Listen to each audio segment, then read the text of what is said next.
안녕하세요. 잡시광입니다. 지난 27일 미국 메릴랜드주 볼티모어항 입구에 프랜시스 스코키 브릿지를 무너뜨린 대형 화물선 달리가 다리 구조물에 걸려있는 모습입니다. 사고 직후 피트 부티지지 미 교통부 장관은 다리를 복구하고 항구를 재개방하기까지 얼마나 오랜 시간이 걸릴지 확실하게 판단하기에는 이르다라고 밝혀 항구 가동 중단이 장기화될 것이란 우려가 나오고 있습니다. 볼티모어항은 미국에서 가장 큰 자동차 수출입 항구로 작년 한 해에만 75만 대의 자동차 수출입이 이루어졌으며 물동량 기준 미국 9위의 항구라 이번 대형 화물선 충돌 사건은 적지 않은 파장이 예상됩니다. 이 사건 직후 문제의 대형 화물선이 HD현대중공업이 만든 화물선이라는 것이 알려지자 중국에서는 경쟁국인 한국의 대표적인 조선사가 타격을 입을 거라며 내심 좋아하는 분위기였습니다. 일각에서 이번 사건의 보험금이 약 2조 7천억 원에서 5조 4천억 원에 이를 수 있다는 분석이 나오자 더욱 흥분한 모습이었습니다. 그런데 반전이 일어났습니다. 한국이 사고를 냈다며 좋아했지만 어쩌면 그 보험금은 중국이 내야 할 가능성이 높아졌기 때문입니다. 5조 원 배상에 얽힌 기막힌 대반전 상황, 오늘은 이 소식 자세히 전해드립니다. 볼티모어항에서 다리와 충돌한 선박은 현대중공업이 2015년에 건조한 싱가포르 국적 선박이었습니다. 이 컨테이너선의 규모는 약 300m 길이에 폭은 48m, 총 10만 톤 규모로 컨테이너 약 9,700개를 실어 나를 수 있는 거대한 규모입니다. 미 당국의 브리핑을 종합하면 선박은 출항한 지 약 1시간 만인 26일 새벽 1시 26분 다리 부근에서 정전이 발생해 모든 불이 꺼지고 동력을 잃었습니다. 이후 다리의 상판 아래를 통과하려던 선박은 서서히 교각 쪽을 향하다 결국 교각을 들이받았습니다. 결국 선박 일부가 교각에 충돌했고 20초 만에 다리 상판이 내려앉았습니다.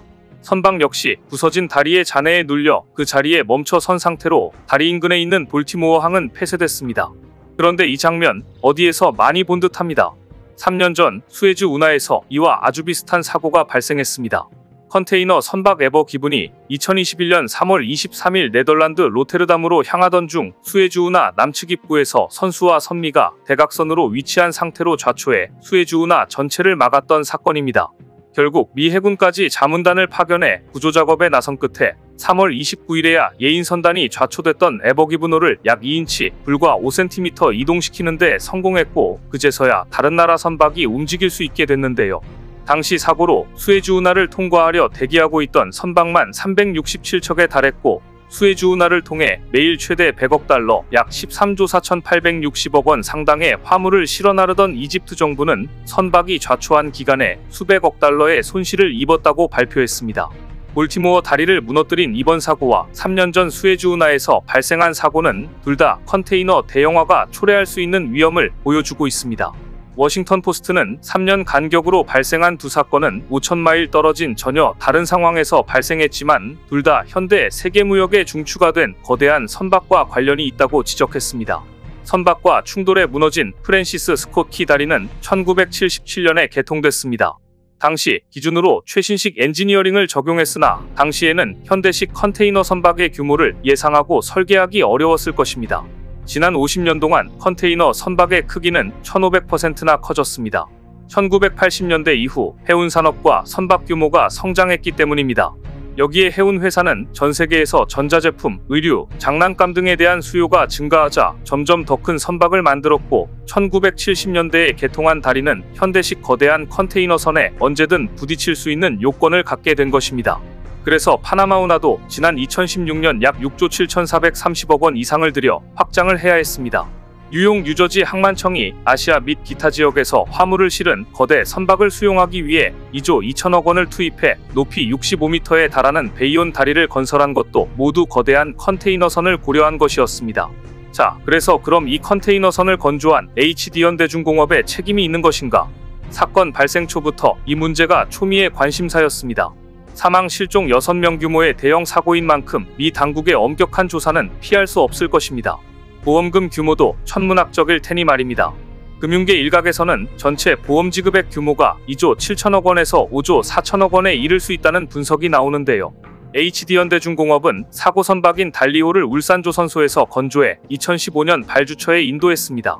추진용 메인 엔진인 BMW 9590M이 C9과 발전용 보조 엔진으로 쓰인 힘센 엔진 9H3240 모두 HD현대중공업이 제작했습니다.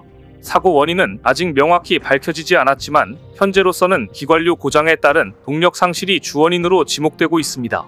싱가포르 해양항만청에 사고 직전 동력을 상실했다는 보고가 접수되었고 이후 선박이 방향을 유지하지 못해 교량에 충돌하였다는 것입니다.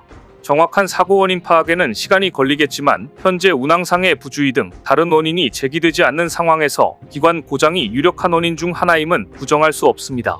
하지만 HD현대 측은 해당 선박이 2015년 운항을 시작한 뒤 8년 동안 큰 문제가 없었던 만큼 선박 자체 결함은 없었다고 주장합니다. 또 인도 후 1에서 2년 동안 유지되는 선박과 엔진의 보증기간도 끝났습니다.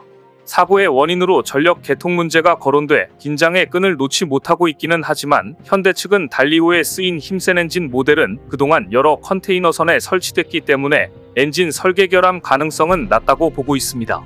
그리고 지금 오히려 해운 전문가들은 달리오가 2020년 개조 이후 운항 시간이 줄면서 무리하게 운항했고 유지 보수도 미흡했다고 지적하고 있습니다. 또한 아시아에서 미주 동안으로 가는 달리오가 파나마운하 등을 지날 때 선박류 품질 관리가 어려운 중남미에서 저질 저유황유를 사용해 기자재가 손상됐을 가능성도 제기되고 있습니다. 이렇게 되자 조선업 경쟁국인 한국조선사가 사고를 냈다며 좋아했던 중국이 오히려 불안해하고 있습니다. 알고 보니 사고 선박은 2020년 중국 수리조선소에서 엔진 배기가스 세정 설비 개조 작업을 한 것으로 드러났기 때문입니다. 이 때문에 선박의 책임 소재는 오히려 개조 작업을 한 중국 수리조선소에 있을 수 있다는 관측이 나오고 있는데요. 또한 사고 선박이 오염연료를 사용한 것이 기관 고장과 동력 상실로 이어졌다는 의혹도 나왔습니다. 사고 선박은 과거에도 사고를 낸 전력이 있는데요. 지난 2016년 7월 벨기에 앤트워프의 한 부두에서 돌담과 충돌했으며 지난해 6월에는 칠레에서 선박 추진 및 보조 기계 시스템 문제가 보고됐습니다. 다만 2015년 건조 이후 20회 이상 진행된 검사에서는 특별한 이상이 발견되지 않았습니다.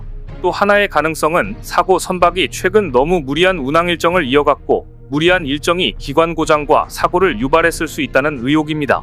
클락슨지에 등재된 사고 선박의 운항 기록을 살펴보면 최근 3년간 무리한 운항 일정이 눈에 띕니다. 2020년 스크러버 개조를 위해 2달간 도크에 들어갔던 달리는 휴선 기간을 벌충하기 위해서인지 2021년부터 고강도의 운항을 지속하고 있었습니다. 최근 3년간 평균 운항거리는 평균보다 19.8% 많았고 특히 기항 1회당 운항거리는 48.1% 많을 정도로 수년간 가혹 조건의 운항을 지속해 왔던 것으로 드러났습니다. 물론 단순히 운항 기간이나 거리가 길다고 문제가 생긴다고 할 수는 없지만 무리한 일정 상술이나 관리에 필요한 시간을 충분히 할애하지 못했을 가능성이 높습니다. 만일 오염연료를 사용한 것이나 무리한 운항 시간이 사고 원인이라면 선박 제조사인 HD현대중공업의 책임은 더더욱 없습니다. 이미 선박과 엔진 보증기간인 1년이 훌쩍 지났기 때문입니다. 보증기간 이후의 선박은 주요 부품이나 장비의 경우 선주가 직접 장비회사를 통해 관리하며 선체에 대한 수리나 관리 또한 수리조선소를 통하는 것이 일반적입니다. 결국 앞으로 미 당국의 사고 원인이 정밀조사를 통해 동력 개통 이상으로 밝혀질 경우 엔진 제작사의 책임론이 제기될 가능성을 완전히 배제할 수는 없지만 보증이 끝난 선박의 관리 주체는 기본적으로 선주이며 운항을 요구한 용선주, 검사기관인 선급, 항만청 등 다양한 기관의 관리 책임이 복잡하게 얽힌 문제이기 때문에 이 사건은 앞으로 몇 년간 지리한 분쟁이 이어질 여지가 높습니다. 그러나 중국 측은 사고 선박이 2020년 중국 수리조선소에서 엔진 배기가스 세정 설비 개조 작업을 한 이후 어떤 문제를 일으킨 것은 아닌가, 이 점에 대해 집중 추궁은 피할 수 없을 것으로 예상됩니다. 오늘 준비한 소식은 여기까지입니다. 댓글을 통한 여러분들의 많은 의견 기다리겠습니다. 시청해주셔서 감사합니다.